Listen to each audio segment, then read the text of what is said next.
जय हिंद, वंदे मातरम। स्वागत है आप सभी का RS Academy 24 पर। यदि आप चैनल पर पहली बार आए हैं तो चैनल को सब्सक्राइब करके वीडियो को लाइक, कमेंट, शेयर कर दीजिए। आज की यह क्लास करंट अफेयर्स पर आधारित होगी, जो प्रतियोगी परीक्षाओं के लिए अति महत्वपूर्ण साबित होगी। तो चलिए साथियों, शुरुआत करते हैं आज की इस क्लास का इस पहले प्रश्न के साथ। आज का पहला प्रश्न है, हाल ही में किस राज्य सरकार ने डिजिटल डिटॉक्स पहल शुरू की है? ऑप्शन है बिहार, उत्तर प्रदेश, कर्नाटक, गुजरात। तो इस प्रश्न का सही आंसर होगा दोस्तों ऑप्शन सी, कर्नाटक। कर्नाटक सरकार ने डिजिटल डिटॉक्स योजना है, जो पहल है वो शुरू की है हाल ही में अभी। इसकी संपूर्ण जानकारी देखते हैं। तो कर्नाटक है, कर्नाटक की राजधानी बेंगलुरु है। इसके मुख्यमंत्री हैं सिद्धरमैया, राज्यपाल हैं थावरचंद गहलोत। और यहाँ पर लोकसभा सीटें हैं 28, राज्यसभा सीटें हैं 12। और यहाँ के मुख्य नेशनल पार्क हैं बांदीपुर राष्ट्रीय उद्यान, नागरहोल राष्ट्रीय उद्यान और बन्नेरघट्टा राष्ट्रीय उद्यान।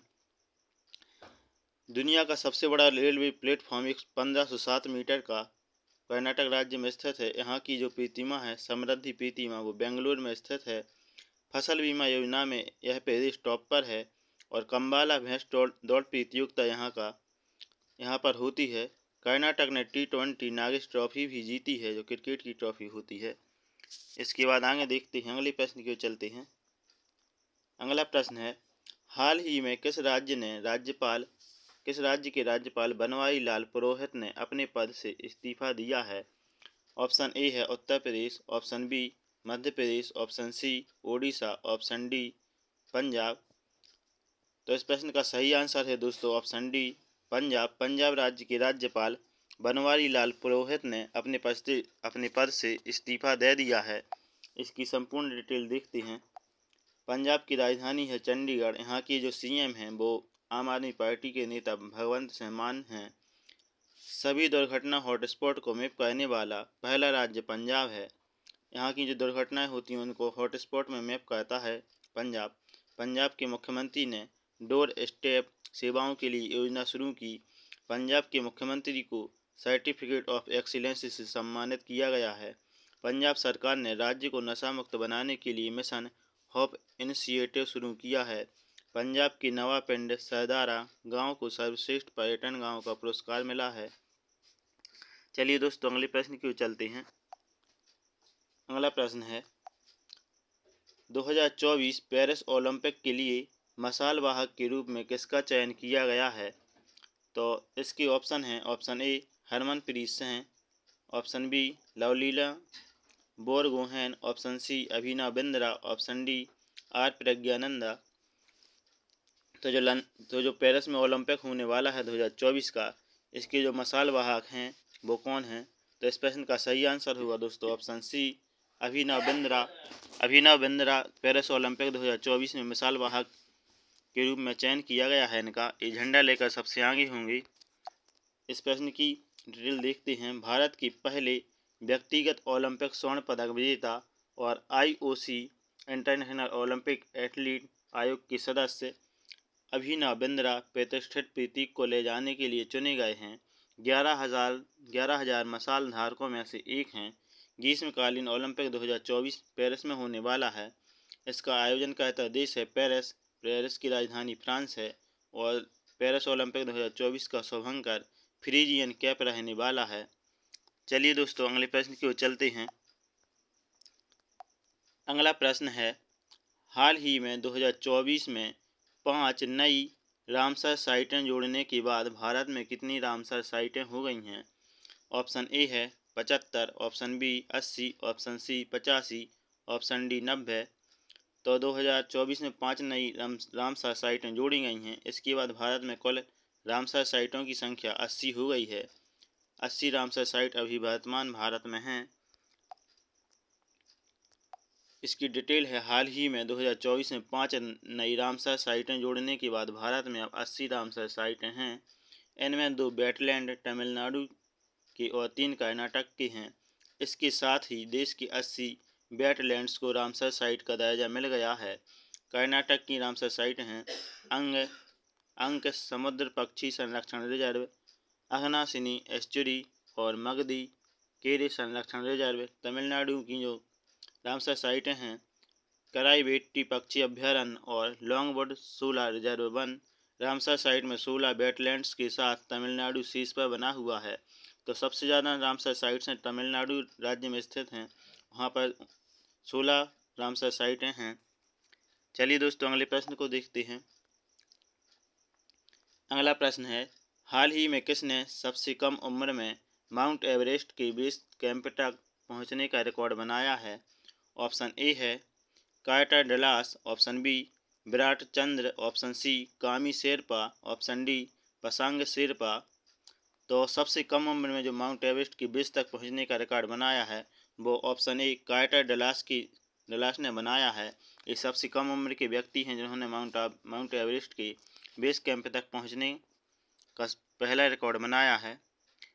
इस प्रश्न की डिटेल देखते हैं दोस्तों।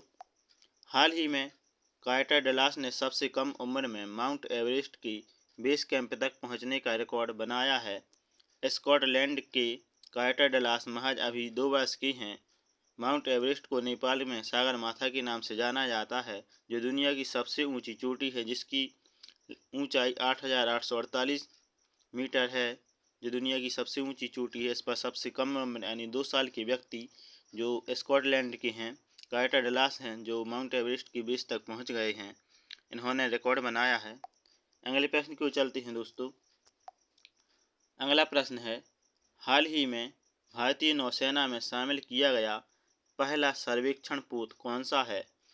INS Vikrant, option B INS Cheetah, option C INS Sandhayak, option D INS Mahendragiri.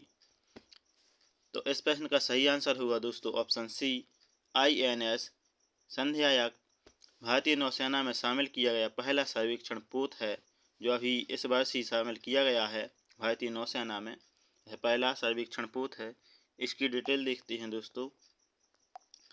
देश का पहला और सबसे बड़ा सर्वे पोत INS संध्यायक फरवरी 2024 को औपचारिक रूप से नौसेना यानी डॉकयार्ड विशाखापत्तनम में रक्षा मंत्री श्री राजनाथ सिंह द्वारा भारतीय नौसेना में शामिल किया गया है। भारतीय नौसेना की स्थापना 26 जनवरी 1950 को हुई थी। इसका मुख्यालय नई दिल्ली में स्थित है और इसके जो अध्यक्ष हैं, वर्तमान अध्यक्ष, वो राधा कृष्णन हरि कुमार हैं, नौसेना के अध्यक्ष। चलिए दोस्तों अगले प्रश्न की ओर चलते हैं। अगला प्रश्न है, किस विश्वविद्यालय ने हाल ही में मानव DNA बैंक और वन्यजीव DNA स्थापित किया? ऑप्शन ए है जवाहरलाल नेहरू विश्वविद्यालय, ऑप्शन बी बनारस हिंदू विश्वविद्यालय, ऑप्शन सी पंजाब विश्वविद्यालय, ऑप्शन डी गुरु नानक देव विश्वविद्यालय। तो इस प्रश्न का सही आंसर होगा दोस्तों ऑप्शन बी बनारस हिंदू विश्वविद्यालय ने हाल ही में मानव DNA बैंक और वन्यजीव DNA स्थापित किया है। बनारस हिंदू विश्वविद्यालय पहला विश्वविद्यालय बन गया है जिसने मानव DNA बैंक और वन्यजीव DNA स्थापित किया है। चलिए दोस्तों अगले प्रश्न को इसकी संपूर्ण डिटेल देखते हैं। बनारस हिंदू विश्वविद्यालय BHU ने मानव DNA बैंक की स्थापना की है और वन्यजीव DNA पूरा होने वाला है।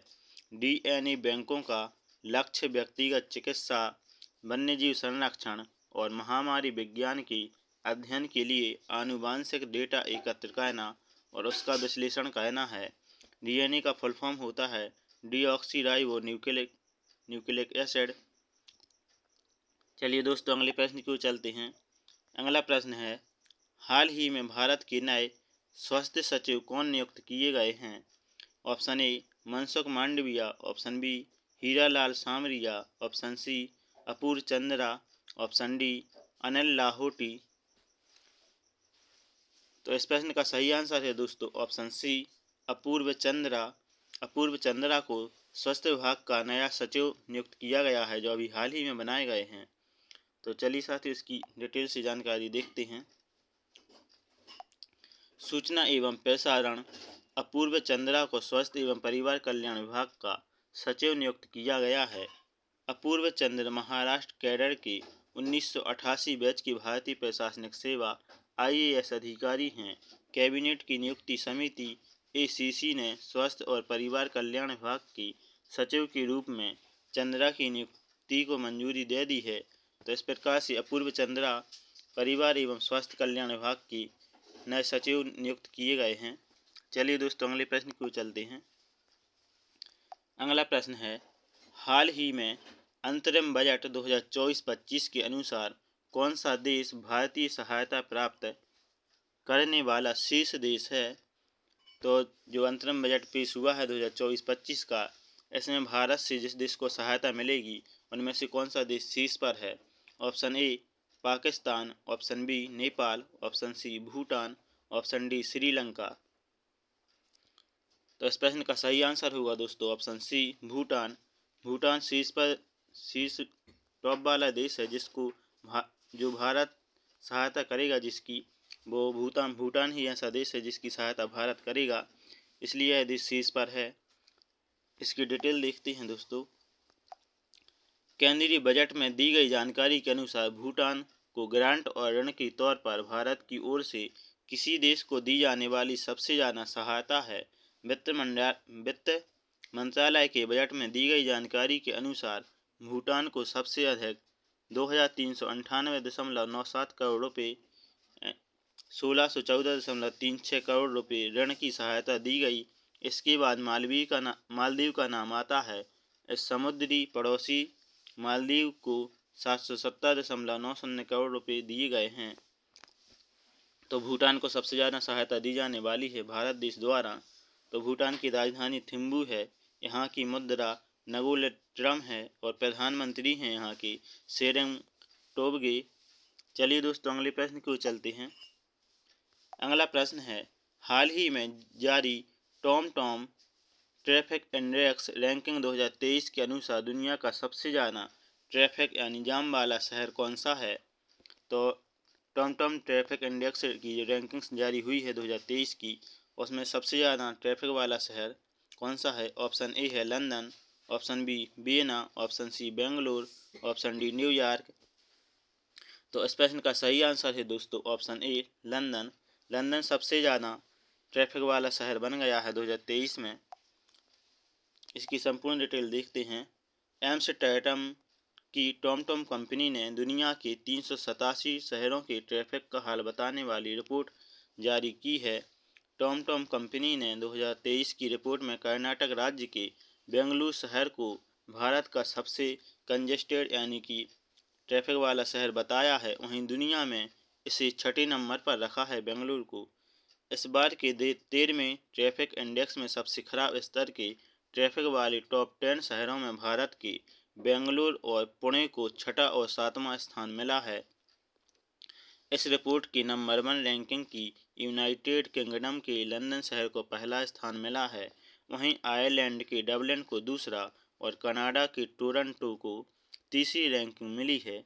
तो जो एम्स्टर्डम की टॉम कंपनी ने ट्रैफिक शहरों की सूची जारी की है, उसमें भारत की ओर से बेंगलुरु सबसे कंजेस्टेड शहर को घोषित किया गया है और जिसे दुनिया में छठे नंबर पर और पुणे को 7वें नंबर पर रखा गया है।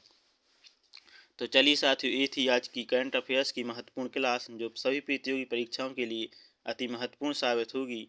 तो आशा करते हैं आपको यह क्लास बहुत अच्छी लगी होगी। तो हमारे चैनल RS अकेडमी को सब्सक्राइब करके वीडियो को लाइक कमेंट शेयर कर दें, ताकि आने वाली सभी क्लासेज आप तक सबसे पहले पहुँचें। इसी के साथ जय हिंद, वंदे मातरम।